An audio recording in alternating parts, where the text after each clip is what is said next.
It's season 8 of The Simpsons. It's time to party. But this season wouldn't throw just any kind of party. We're gonna have a meta party.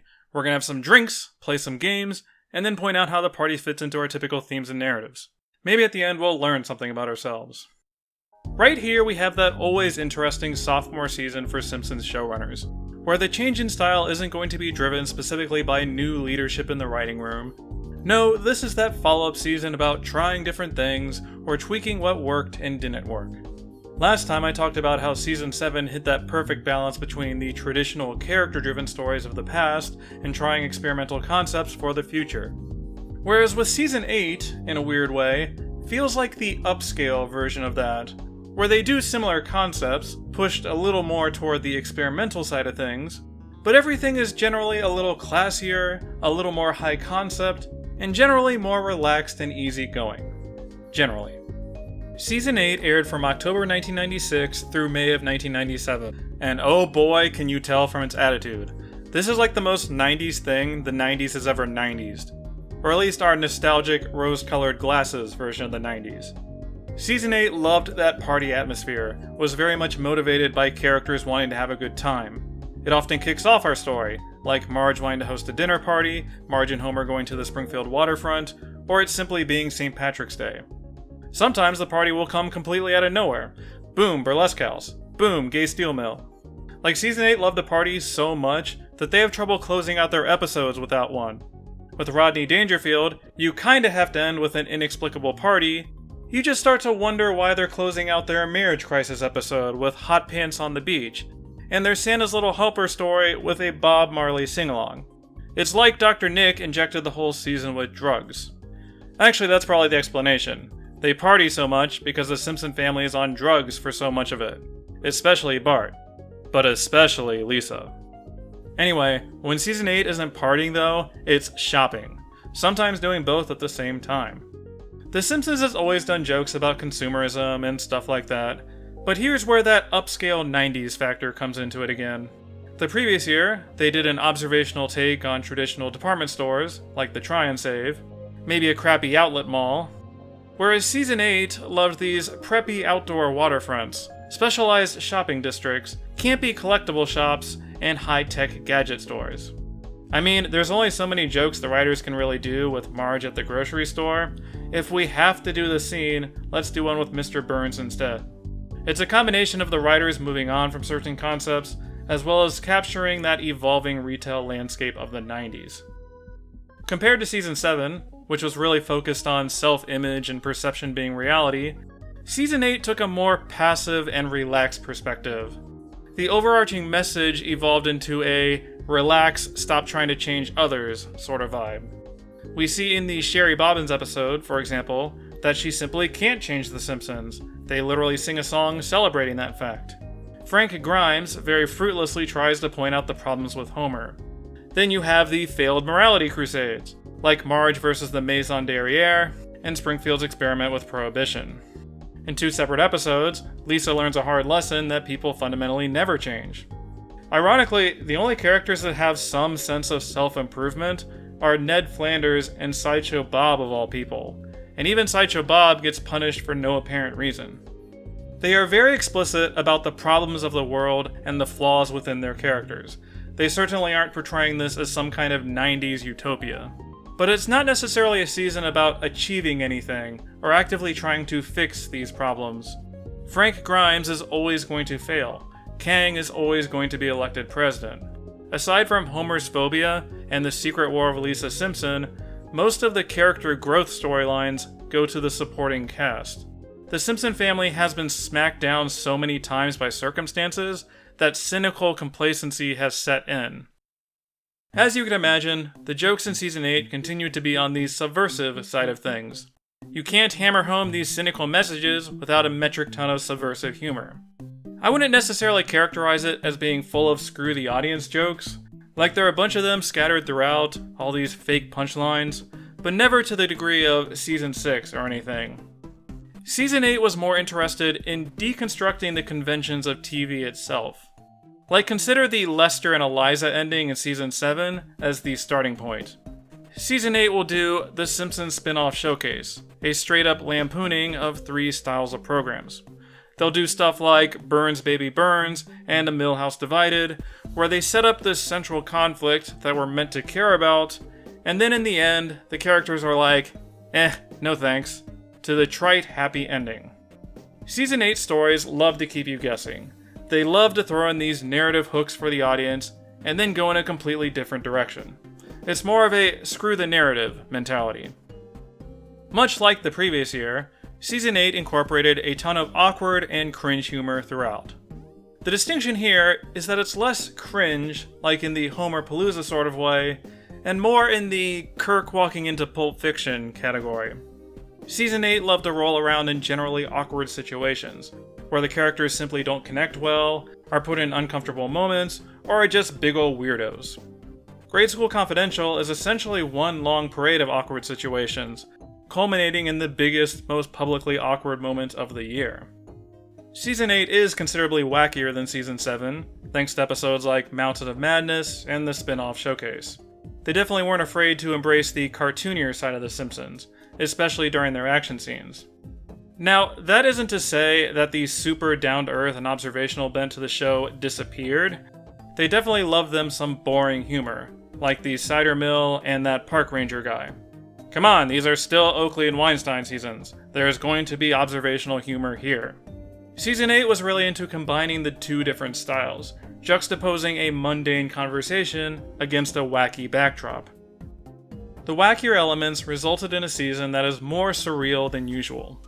I mean, this sequence alone basically gives it enough surreal points to cover the entire decade.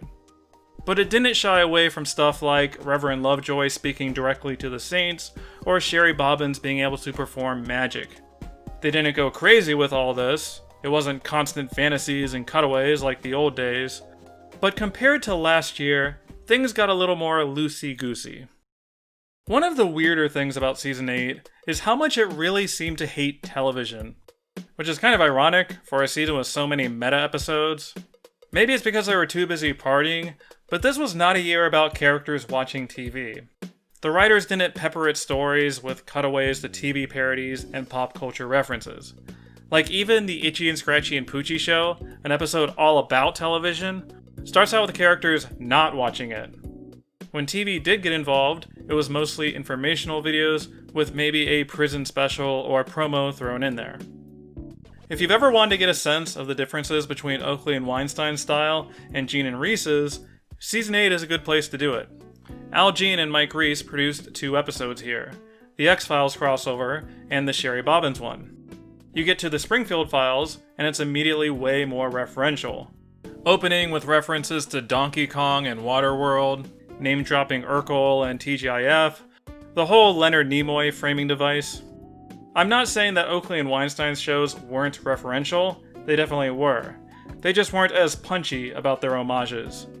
Gene and Reese would go for a quick Andy Griffith homage as a one-off gag, whereas Oakley and Weinstein would bring in David Hyde Pierce to do a Frasier spoof.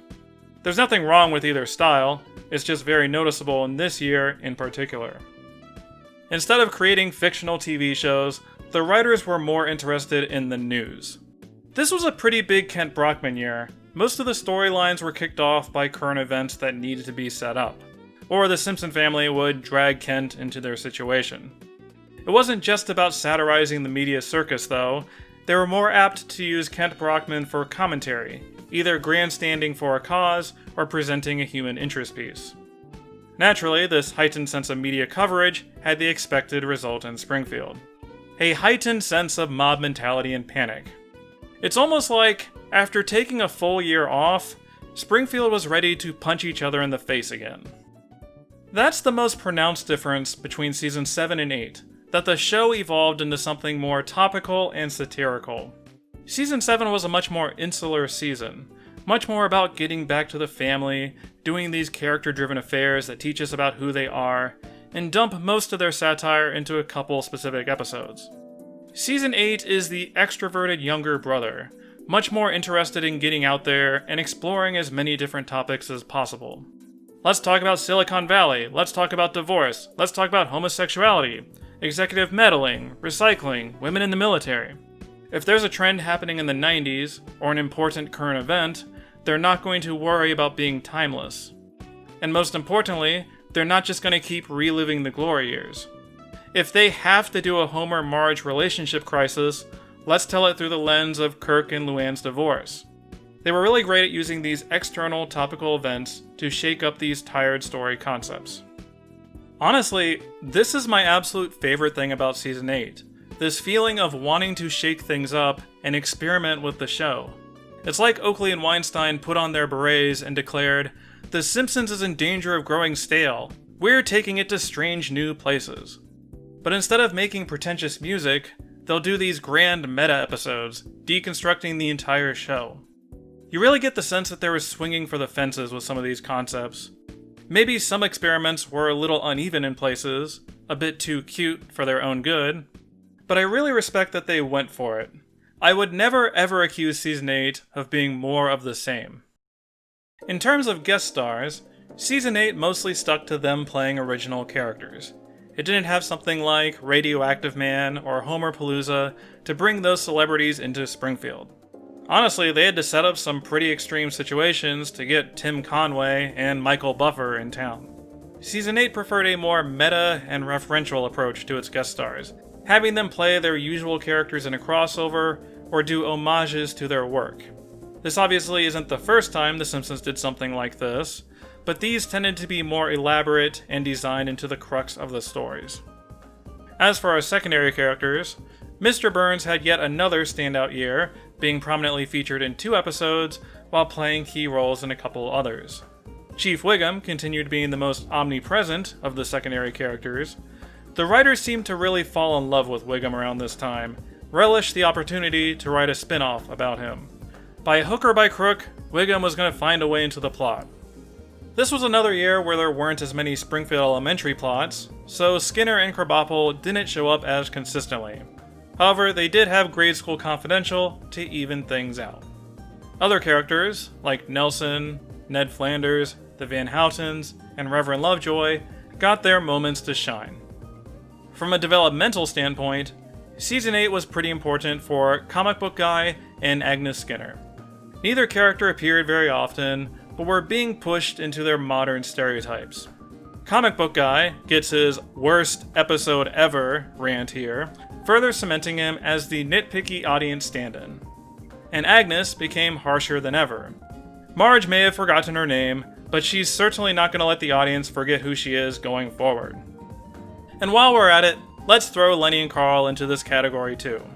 They were always portrayed as a duo, but Season 8 feels like where they discovered how much fun their interpersonal drama is. Ah, nuts.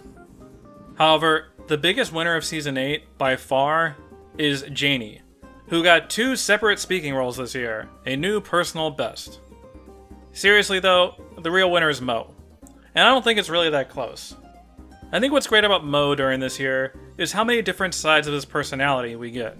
It's not like Season 3, where his spotlight episode is told through a business relationship. Instead, we get to learn about his backstory in boxing, and the story hinges more on Moe's ethical journey. Afterwards, in Homer's Phobia, Moe inserts himself directly into Homer's plot, determined to set Bart straight. Then, in the spin-off Showcase, we get a storyline about Moe being desperately lonely. Also, this might be the first suicide reference for Moe, but not positive on that one. As for the Simpson family, let's start with Lisa this time. Season 8 was all about challenging Lisa's expectations, basically setting up a situation and then pulling out the rug from under her. Oh, you think you can change Nelson and Mr. Burns? Guess again. Isn't living in Cypress Creek and being a babysitter wonderful? Nope. And I don't know what you were thinking when you wanted to enroll in military school. I'm blaming this one on you. Yeah, this was a pretty challenging year for Lisa. They would either torture her or brush her aside and ignore her completely. No wonder she refused to participate in that variety show. As for Bart, well, in my opinion, Bart was a huge dope throughout most of Season 8. Maybe that's unfair, maybe he's more oblivious than anything.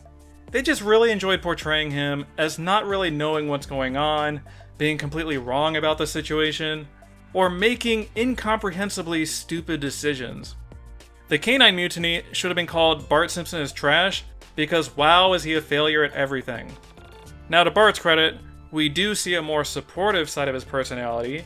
He helps people like Homer, Marge, Lisa, Skinner, and Krabappel, so he has that going for him.